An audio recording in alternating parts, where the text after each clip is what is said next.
Yesterday behind me, Officer Andres Vasquez-Lasso was murdered, trying to help a citizen of this city escape an armed gun offender, a female. That was the call, a domestic situation where a man was chasing a woman with a weapon.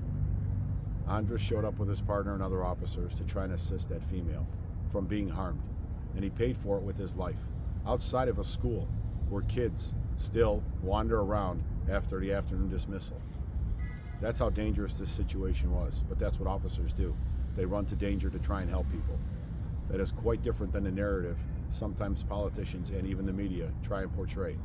They like to highlight the negative 1 in a million kind of incidents and not the 2 million plus calls for service like yesterday's call for Officer Vasquez-Lasso and his partner.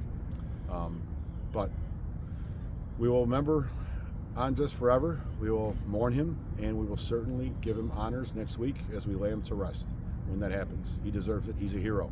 He should be remembered as such. But it is political season. The politicians who have helped shape this climate of anti-police sentiment, foster it, nurture it, even promote it. You got one running for mayor.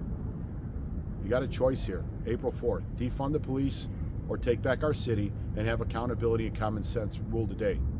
Brandon Johnson is not the answer. Brandon Johnson is a nightmare. He is a tanker of gasoline being basically poured on an amber that is starting to extinguish itself. The pro-police sentiment is coming back. We certainly don't want to go a different direction and unwind it by putting him in charge and letting him stoke the fires of anti-police sentiment even more, as he has done his entire career. We need to make sure Paul Vallis becomes our mayor April 4th. The message is that simple. Andres, Godspeed, my friend. We will lay you to rest and honor you next week.